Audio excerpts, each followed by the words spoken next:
Hey guys, let's get more news about Miami Heat, but first, don't forget to subscribe and leave your like. Miami Heat already look like a disaster after season opening dud versus Magic. After not making any huge moves during the NBA offseason, it's completely surprising to see the Miami Heat's performance on opening night against the Orlando Magic. Actually, it's not. It's something that pretty much everyone could see coming from a mile away, except the front office. Ironically enough, that's the same front office that is led by Pat Riley, who the Heat's court was named after during halftime of their season-opening disastrous loss.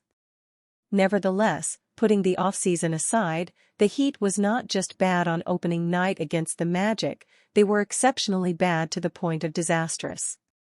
In fact, through the first 2 nights of the NBA season, the Heat was the only team that didn't score at least 100 points.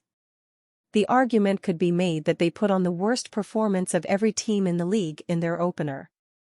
Miami was a mess for most of the night. The team's leading scorer was Terry Rozier, who finished with 19 points on 5-15 shooting from the field.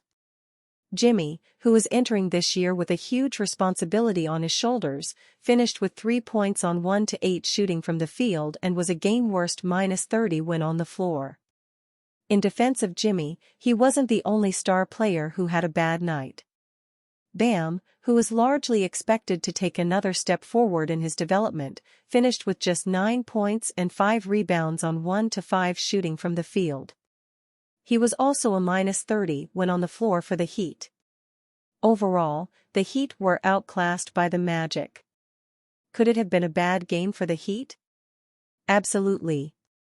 But, at the same time, this is the exact way the Heat have struggled each of the past 2 regular seasons.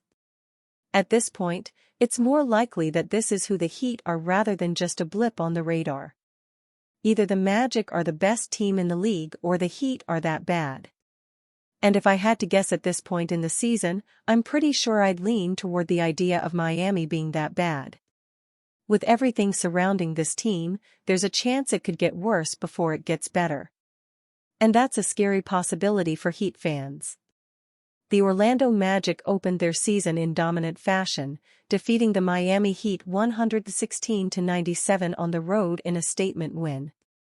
Paolo Banchero, entering his 3rd season, delivered an All-NBA caliber performance, finishing with 33 points, 11 rebounds, and 3 assists.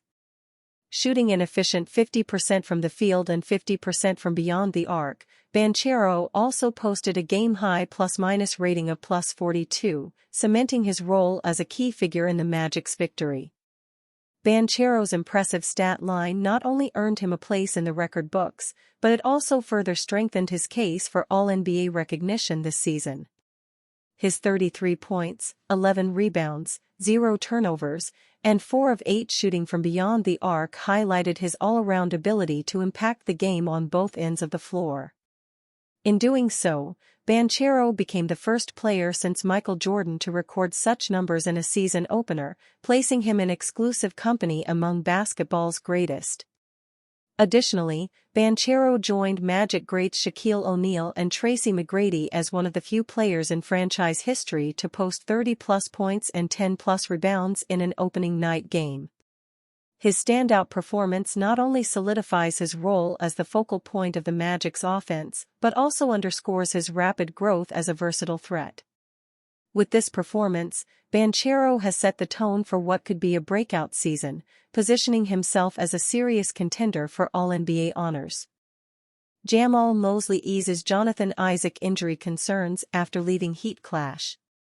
Orlando Magic head coach Jamal Mosley downplayed concerns regarding Jonathan Isaac's injury after the forward exited Wednesday night's season-opening win over the Miami Heat. The Magic secured a dominant 116-97 victory, led by Paolo Banchero's standout performance, but Isaac's early departure raised concerns among fans and team officials alike. Isaac, who has battled injuries in previous seasons, logged 11 minutes in the game, contributing 3 points, 3 rebounds, 2 blocks, and 1 steal before leaving. The injury occurred when he came down awkwardly on teammate Moritz Wagner. Isaac appeared in discomfort and was slow to rise, eventually heading to the locker room instead of returning to the bench, prompting speculation about the severity of his condition. The Orlando Magic later confirmed that Jonathan Isaac had sustained a sore left hip and would not return for the remainder of the contest. While he played 11 games last season after a lengthy recovery from knee issues, Isaac's durability remains a focal point for the team. "He's fine. He has pain on the left side of his hip, but he's fine," Mosley said. "He left as a precaution. We'll see how he feels tomorrow morning." Despite Mosley's optimistic tone, Isaac remains questionable for Friday's home opener against the Brooklyn Nets at the Kia Center, with his status still uncertain due to a left hip contusion.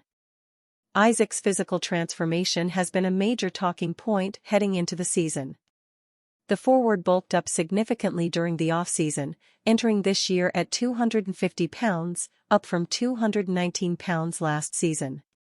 This added muscle could allow Isaac to be a more physical presence on both ends of the floor, enhancing his shot-blocking ability and enabling him to bang with bigger forwards in the paint. The Magic are eager to see how this new, stronger version of Isaac can impact their defense and overall play, provided his health remains intact. Paolo Banchero opens up on why it was fun causing defensive havoc versus Miami Heat. The Miami Heat's season opener against the Orlando Magic on Wednesday was marred by a rough second half from a scoring standpoint. The Heat scored just 18 points in the third quarter and 43 across the final 24 minutes of action. But Orlando's defense deserves a lot of credit for the Heat's unproductive offensive stretch. After all, the Magic totaled 8 steals and 8 blocks as a team and held Miami to just 39% shooting from the field for the game. After the game, Magic star forward Paolo Banchero said that he enjoyed seeing his team muddy up the game up for Miami's offense. "Orlando has one of the better defensive backcourts in the NBA in Jalen Suggs and Kentavious Caldwell-Pope, and they combined for 2 steals and 2 blocked shots on Wednesday." Suggs has spent the entirety of his NBA career in Orlando and is in his 4th season with the team, while Caldwell-Pope signed a 3-year, $66 million deal with the Magic a few months ago. Jonathan Isaac made a major defensive impact as well for the Magic, considering he totaled 2 blocks and 1 steal in under 15 minutes off the pine. Orlando's defensive prowess against Miami resulted in Jimmy Butler and Bam Adebayo being non-factors from a scoring perspective.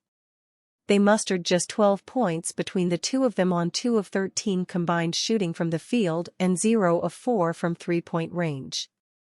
Interestingly, arguably Miami's 2 best players were the only members of the Heat's starting 5 who did not finish with double digits in points. Terry Rozier led the way with 19 points, though he buried just 5 of his 15 field goal attempts. While Adebayo and Butler certainly didn't play at the top of their games against Orlando, they can make up for their lackluster performances when Miami plays its next regular season game against the Charlotte Hornets on October 26. The Hornets picked up a win in their season opener versus Jalen Green, Jabari Smith Jr. and the Houston Rockets on Wednesday. And you, fan? What do you think of the situation of Paolo Banchero? Leave your opinion in the comments.